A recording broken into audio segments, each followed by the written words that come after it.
Hello दोस्तों, welcome to डिजिशन। कैसे हैं आप लोग? आज हम बात करेंगे image formed by concave mirror. हमारा जो कॉनकेव मिरर होता है उससे इमेजेस किस तरह की फॉर्म होती है।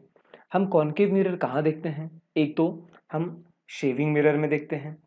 हम जो स्पून यूज़ करते हैं उसमें जिस साइड से हम खाते हैं वहाँ पर केव होती है, वो शाइनिंग सरफेस होता है, तो वो हमारा किस तरह काम करेगा? कॉनकेव मिरर की तरह भी काम कर सकता है। अब हम देखते हैं rules for obtaining image formed by concave mirror. जो पहला रूल कहता है, ये एक हमारा कॉनकेव मिरर है, इसके अंदर यहाँ पर हमारा कुछ सेंटर ऑफ कर्वेचर होगा, यहाँ पर हमारा पोल होगा। ठीक है, पहला रूल कहता है जितनी भी लाइट रे प्रिंसिपल एक्सिस से पैरेलल आएगी या इंसिडेंट होगी वो आफ्टर रिफ्लेक्शन कहाँ से पास होगी? फोकस से। ठीक, मिरर से टकराने के बाद कहाँ से पास होगी? फोकस से। सेकेंड रूल कहता है जितनी भी लाइट रे जो अगर फोकस से पास हो रही है, मतलब इंसिडेंट रे अगर फोकस से पास हो रही है, तो वो after reflection from the concave mirror से रिफ्लेक्शन होने के बाद वो क्या होगी? Parallel to principal axis. ये हमारा प्रिंसिपल एक्सिस है, इससे पैरेलल हो जाएगी। अब हम देखते हैं हमारा थर्ड रूल है। ये हमारा कॉनकेव मिरर है और जितनी भी लाइट रे सेंटर ऑफ कर्वेचर से पास होगी तो वो आफ्टर रिफ्लेक्शन पाथ रिट्रेस करेगी। मतलब ये अगर इंसिडेंट रे हुई तो यही हमारी रिफ्लेक्टेड रे भी होगी, वो सेम पाथ पर ही जाएगी। हमारा लास्ट रूल, फोर्थ रूल क्या कहता है? कॉनकेव मिरर पर कोई भी लाइट रे पोल पर इंसिडेंट हो रही है, इस तरह से इंसिडेंट हो रही है और वो कुछ इस तरह से रिफ्लेक्ट होगी।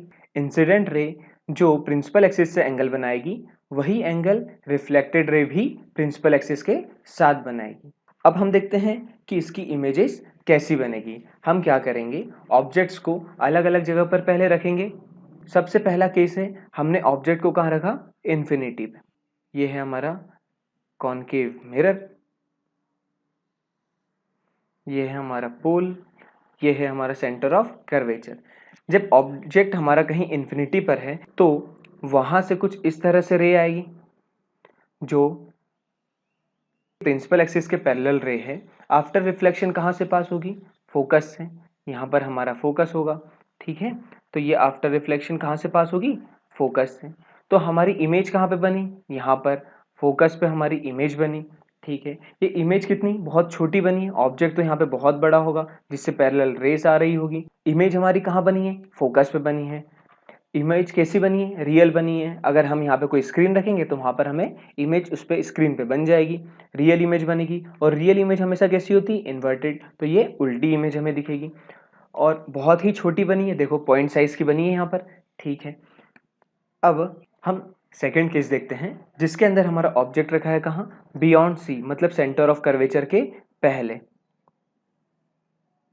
ठीक है, ये हमारा हुआ प्रिंसिपल एक्सिस, ये हमारा ले लिया हमने सेंटर ऑफ कर्वेचर, ये हमने ले लिया हमारा ऑब्जेक्ट। ठीक, इससे एक रे कुछ इस तरह से प्रिंसिपल एक्सिस के पैरेलल हमने डाली, जो आफ्टर रिफ्लेक्शन कहाँ से पास होगी? फोकस से पास हो रही है। ठीक है, एक रे हमने फोकस पे इंसिडेंट कराई, फोकस से इंसिडेंट कराई, वो आफ्टर रिफ्लेक्शन क्या होगी? Parallel to principal axis. तो इसकी इमेज किस तरह की बनेगी हमारी? आफ्टर रिफ्लेक्शन इस तरह से दोनों रे होगी, ये यहाँ पर दोनों रेस मिल रही है तो यहाँ पे हमारी इमेज बन जाएगी। तो इमेज हमारी कहाँ पर हुई? फोकस और सेंटर ऑफ कर्वेचर के बीच में बन रही है। हाँ बिल्कुल। दूसरा, रियल इमेज बन रही है और इन्वर्टेड भी बन रही है। जो लाइट रेस है आफ्टर रिफ्लेक्शन, ये रेस रियल में मीट कर रही है यहाँ पे, तो यहाँ पे अगर हम स्क्रीन रखेंगे तो हमें ये इमेज मिल जाएगी। ठीक, और ऑब्जेक्ट का साइज इतना बड़ा है और इमेज हमें छोटी सी मिली, तो इमेज क्या होगी? Smaller than the object. ठीक है, नेक्स्ट केस है जिसमें हमने ऑब्जेक्ट को रखा है सेंटर ऑफ कर्वेचर पर। ये है हमारा ऑब्जेक्ट और यही है हमारा सेंटर ऑफ कर्वेचर। एक रे जो प्रिंसिपल एक्सिस के पैरेलल जाएगी वो आफ्टर रिफ्लेक्शन कहाँ से पास होगी? फोकस से पास होगी। ठीक है, ये है हमारा फोकस। ठीक, ये इंसिडेंट रे और ये रिफ्लेक्टेड रे। और एक रे जो हमारी फोकस पे हम इंसिडेंट करवाएंगे, आफ्टर रिफ्लेक्शन वो कुछ इस तरह से जाएगी। तो इमेज, दोनों रेज जहाँ पर मिल रही होगी वहीं पर हमारी इमेज बनेगी। तो ये है हमारी इमेज। ठीक, तो इमेज कहाँ पर बनी? सेंटर ऑफ कर्वेचर पर। इमेज की हाइट इतनी है, ऑब्जेक्ट की हाइट इतनी है और इमेज की हाइट भी उतनी ही है। तो ऑब्जेक्ट और इमेज की हाइट कितनी है? सेम हुई। और इमेज और रिफ्लेक्टेड रे रियल में मीट कर रही है, तो इमेज कैसी बनेगी? रियल इन्वर्टेड इमेज बन रही है, बिल्कुल। और ऑब्जेक्ट का साइज और इमेज का साइज भी सेम है। नेक्स्ट केस है जिसमें ऑब्जेक्ट हमारा रखा है फोकस और सेंटर ऑफ कर्वेचर के बीच में। ये हुआ हमारा कनकेव मिरर, ये हुआ हमारा सेंटर ऑफ कर्वेचर, ये हुआ हमारा फोकस, ये रख दिया हमने यहाँ पर ऑब्जेक्ट। ऑब्जेक्ट से एक रे पैरेलल जाएगी जो आफ्टर रिफ्लेक्शन कहाँ से पास होगी? फोकस से पास होगी। वो कुछ इस तरह से हमें दिखाई देगी। ठीक, एक लाइट रे हमने फोकस पर इंसिडेंट करवा दी और वो आफ्टर रिफ्लेक्शन कुछ इस तरह से जाएगी पैरेलल टू प्रिंसिपल एक्सिस। ठीक, तो ये इमेज हमें अब कैसे दिखाई देगी? दोनों रिफ्लेक्टेड रेस रियल में मीट कर रही है। ठीक है, तो इमेज कैसी बनना चाहिए? रियल। इन्वर्टेड इमेज भी बन रही है। ठीक है, और कहाँ बन रही है इमेज? बियॉन्ड सी। तो इमेज कहाँ बनी? Beyond C, real and inverted. और ऑब्जेक्ट की साइज इतनी सी है और इमेज कैसी है हमारी? बड़ी है। नेक्स्ट केस है, अगर हमारा ऑब्जेक्ट रखा है फोकस पे, ऑब्जेक्ट हमने रख दिया है फोकस पे, ये हुआ हमारा सेंटर ऑफ कर्वेचर और ये हुआ हमारा फोकस। ये हमारा पोल, यहाँ से एक रे पैरेलल जाएगी जो आफ्टर रिफ्लेक्शन क्या होगी? फोकस से पास होगी, बिल्कुल होगी। ठीक, एक लाइट रे हमने कहाँ इंसिडेंट करा दी? पोल पे। ठीक, तो ये भी कुछ इस तरह से इधर जाएगी। ठीक है, तो ये दोनों रे ऐसी लगेगी ये इन्फिनिटी पर कहीं पर मीट करेगी। ठीक, अगर ये इन्फिनिटी पे जाके मीट करेगी तो ये रियल में मीट करेगी। ठीक है, तो इमेज कैसी बनेगी? बहुत ज़्यादा बड़ी बनेगी ऑब्जेक्ट से। ठीक है, और इमेज कहाँ बनेगी? ये दोनों रे कहाँ मीट कर रही होगी? इन्फिनिटी पे मीट कर रही होगी। ठीक, इमेज कैसी बनेगी? रियल एंड इन्वर्टेड और हाईली मैग्नीफाइड, मतलब बहुत ही बड़ी इमेज बनेगी। नेक्स्ट केस है जिसमें हमने ऑब्जेक्ट को रखा है फोकस और पोल के बीच में। तो एक लाइट रे जो प्रिंसिपल एक्सिस के पैरेलल जाएगी वो आफ्टर रिफ्लेक्शन कहाँ से पास होगी? फोकस से पास हो रही होगी। ठीक है, इस तरह से एक रे आएगी।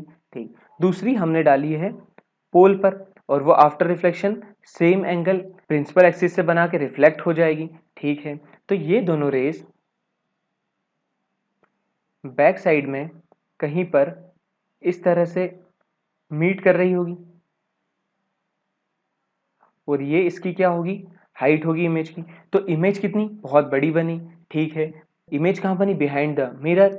इमेज इरेक्ट बन रही है और वर्चुअल है। यहाँ पर हम कहीं स्क्रीन नहीं लगा सकते, इस साइड स्क्रीन लगा सकते हैं, इस साइड स्क्रीन नहीं लगा सकते। तो इमेज कैसी हुई?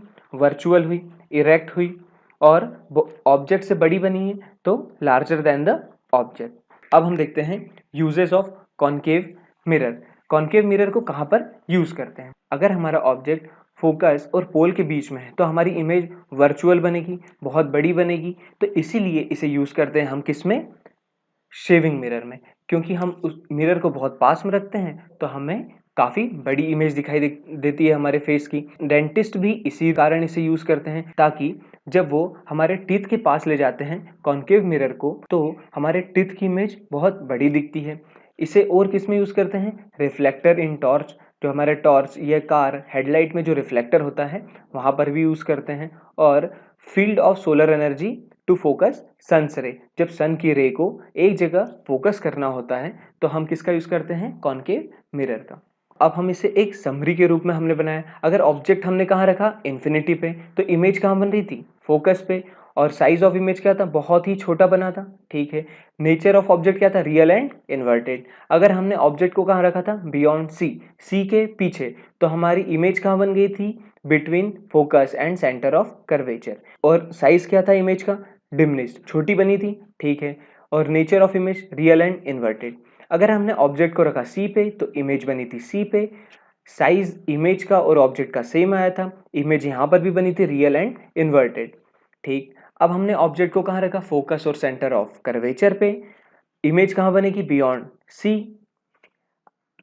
साइज ऑफ इमेज क्या होगा, लार्ज होगा, ठीक है। नेचर ऑफ इमेज क्या होगा, रियल एंड इन्वर्टेड। अब हमने ऑब्जेक्ट को रखा फोकस पे, इमेज कहाँ बनी, इन्फिनिटी पे, बहुत ही बड़ी इमेज बनी है। और इमेज कैसी थी, रियल एंड इन्वर्टेड। अगर हमने ऑब्जेक्ट को रखा फोकस और पोल पर, ठीक है, सिक्स्थ वाला, अगर हमने ऑब्जेक्ट को रखा फोकस और पोल पर, तो हमारी इमेज कहाँ बनी, बिहाइंड द मिरर, और कैसी, वर्चुअल एंड इरेक्ट और बड़ी इमेज बनी। इसी कारण हम कॉन्केव मिरर को किस में यूज करते हैं, शेविंग मिरर में, और इसको यूज करते हैं हमारे डेंटिस्ट। दोस्तों, अगर ये वीडियो आपको पसंद आया तो लाइक करें, अपने दोस्तों की मदद के लिए शेयर करें और नेक्स्ट वीडियो की अपडेट के लिए सब्सक्राइब करें।